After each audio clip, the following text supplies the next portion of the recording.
Firelight Dialogues, Volume 1, Number 9, Myth in the Modern Mind. Welcome, or welcome back. This is Firelight Dialogues. I'm your host, Pat Cansor. Today, we leave the ancient world and step into our own. Because myth never died. It didn't fade or fracture or disappear into dusty libraries. It simply changed costumes. Our modern world, our headlines, our heroes, our fears, our fantasies, is still shaped by the same old stories, told in new ways. As always, around this fire, we honor conversation, not confrontation. So take what you need, leave the rest. Live and let live. And as we explore today's landscape, keep asking, where is the life lesson in this? The fire is warm. Let's begin. Every society rests on a foundation of stories. Stories we tell ourselves about who we are, what matters, and how the world works. Ancient civilizations had sky gods battling serpents, solar heroes dying and rising, tricksters reshaping fate, prophets carrying uncomfortable truths, judges and kings chosen by the divine, cosmic wars between light and darkness. Our world? We tell the same stories, but with superheroes instead of demigods, political narratives instead of tribal epics, celebrity sagas instead of royal myths, sci-fi universes instead of heavens, conspiracy theories instead of cosmic warnings, and personal identity quests instead of heroes' journeys. Strip away the costumes, and the archetypes remain.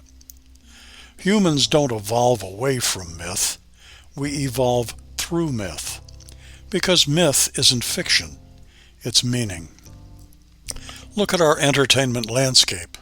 Marvel, Star Wars, Lord of the Rings, anime universes, video game sagas, a sprawling modern pantheon.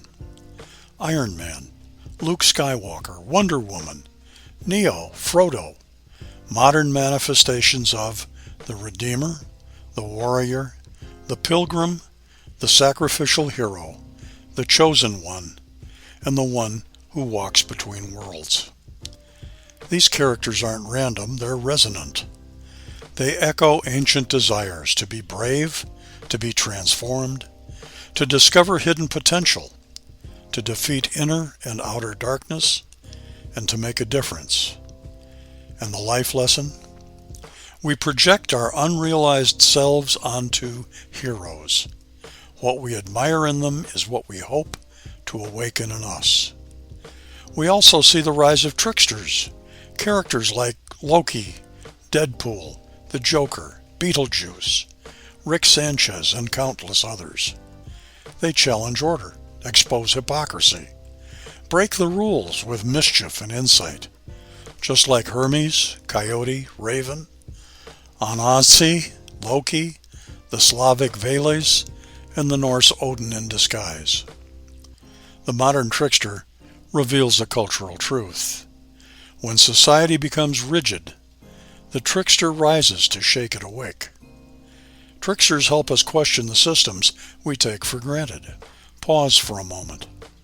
Think about the stories, movies, or characters that shaped you, or stayed with you, or taught you something about how to live. Why that character? Why that arc? Why that universe? There's a mythic reason. Now, this is not a political episode, but it is a mythological one. Modern political movements across the world, across ideologies, often function like competing mythologies, with heroic founders, ancestral enemies, apocalyptic fears, sacred texts, tribal identities, promised lands, golden ages, chosen people, villains and saviors. It's not about left or right. It's about archetype. Humans organize themselves mythically, especially when afraid or uncertain. That is why politics feels more like religion than governance. And the lesson? Be aware of the stories you're being invited into and the roles you're being asked to play. Technology has taken the place of ancient magic. We once had prophecies, now predictive algorithms. Omens, now analytics. Amulets, now smartphones. Scribes, now coders. Hidden knowledge, now encrypted data. Oracles, now artificial intelligence. We aren't less mystical now, we've simply changed our metaphors. To the ancients, magic was the attempt to control unseen forces. Today, code is our spellcraft, signal is our divination, data is our prophecy. And like the ancients, we're both fascinated and terrified. Because deep down, we know power without wisdom becomes destruction. Power with wisdom becomes transformation. At the deepest level, myth has moved inward. Today's spiritual journey isn't always about gods above, but the gods within.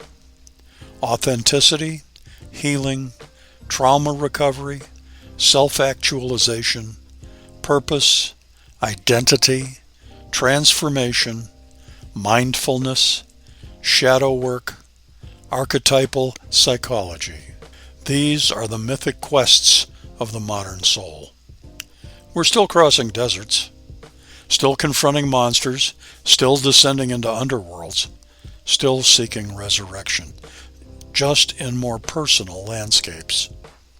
And the great life lesson? The myth you live is the life you shape. Choose your story intentionally. As we close today's dialogue, I invite you to consider the myths you're living. Not the ancient ones, the personal ones. What story do you tell about your past, your future, your limitations, your potential, your purpose? Is it a story that frees you or a story that traps you? Because you can change it. You can revise the myth. You can rewrite the narrative. You can choose which archetypes you embody.